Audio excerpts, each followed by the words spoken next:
Morning, Tony Dottino, Chairman, founder of the USA Memory Championship and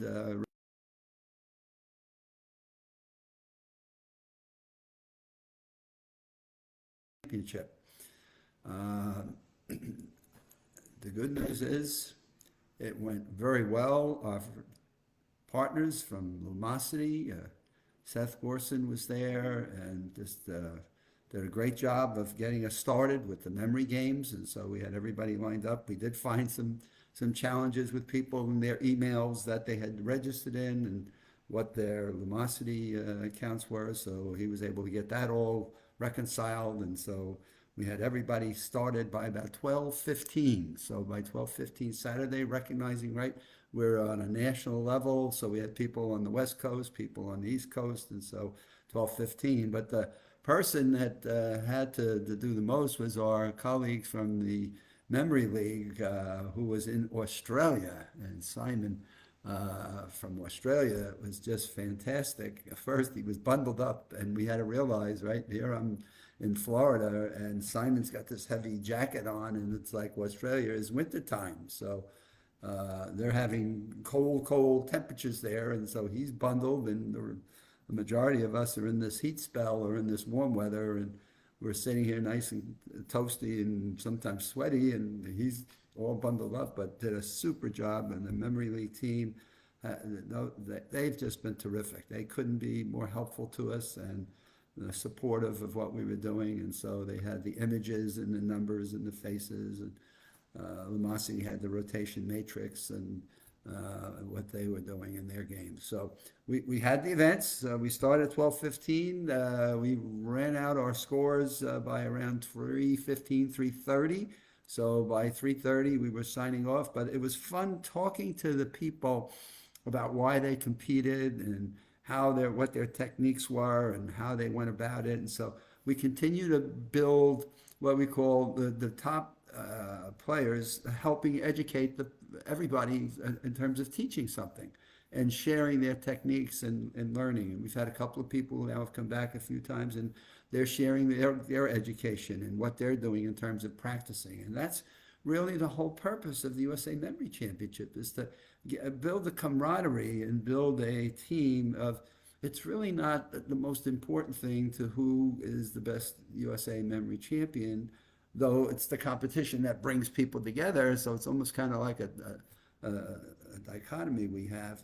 But to get people to share their skills and teach others so we can grow the base, we can grow the level of skills. And so James Cummings was a top flight educator for us, and he did some really good education for us and sharing what he was doing and his interest. And by the way, James scored as the top. So our top finalist this year was James Cummings, and we had Grace Smith coming back. She's one of only female in the top 12, which is like, God, we had two that struck out at 13 and 14 positions. So there are alternates. So they may move into the finals when we get to October 1st if two people fall out. But it was a really, really exciting, I mean, people think like a memory championship exciting. Yeah, the exciting part is not the actual participation in the game. The real exciting, great part of it is having the mental athletes share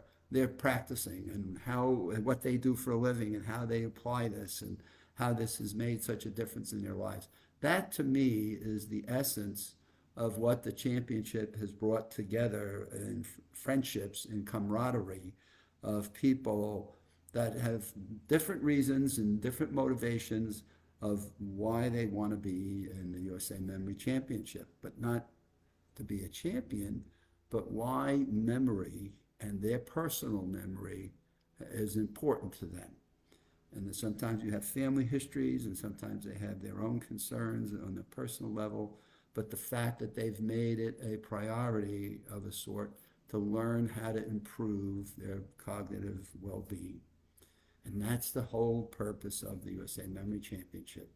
How do we share with people through a competition that people will observe and learn that there are so many more things they can do with their memories and their brain power than they ever thought possible? And that to me is what makes the Memory Championship so successful and makes it so powerful.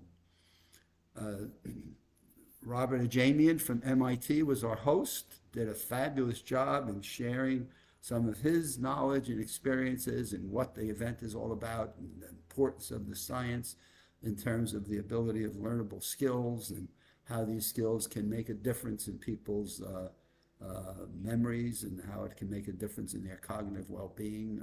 Robert, as always, is with us on this. Great team member to have. Made some really excellent talks. And this is recorded, and I don't know if it'll go out as we did it on the website. But God, if you had a chance to at least listen to his sound bites, I think that well worth it. When you have somebody from MIT neuroscience talking to the tips and the science and the research, he is one of the best in the world. And to have him be there and share some of them and then host it, did a great job of facilitating. So Seth Gorson did a really, as always, we've come to expect the best from Seth and Lumosity and Simon from the Memory League games, getting up at like 2 o'clock in the morning, and he's doing this for us just as a great colleague and friend and partner in promoting the USA Memory Games across the world. So it went smoothly. We had our champions. They'll be posted on the USA Memory Championship website today. Conversations came about of training programs. There's a training program, if you look, maximum memory mastery and the 6 key factors of brain health. You can find on the USA Memory Championship website. Those are out there, and people are really finding those valuable and worthwhile, and how to improve their own memories. And we've been doing a lot of getting a lot of interest in people that we're coaching. So we're coaching now a psychiatrist, and we're coaching a military person. We've got somebody in logistics.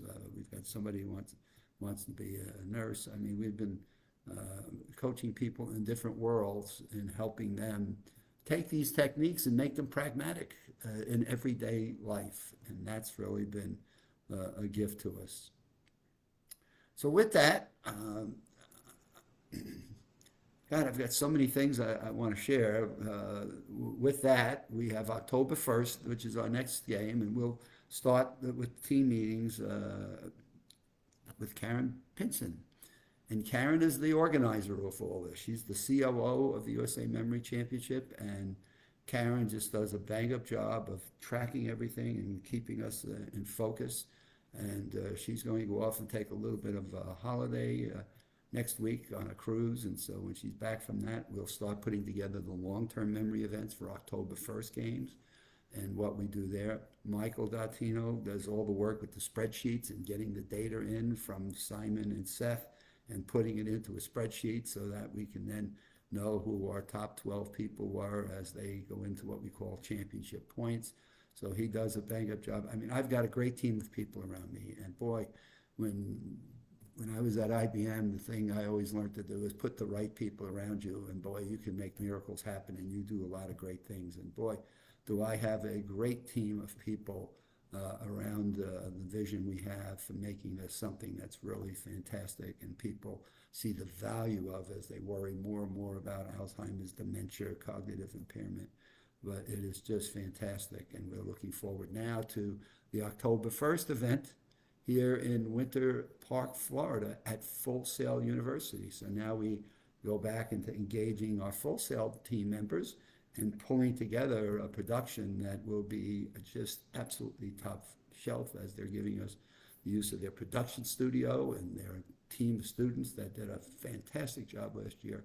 So we're looking at making our 23rd USA Memory Championship memorable, professional as ever, and having some great people come in and compete to see who's got the Memory Championship for our 23rd year. So today's USA Memory Championship, if you want to look at the scores and how everybody did, go into the USA Memory Championship. If anybody's looking for any kind of education or training, we have a bar down there for training.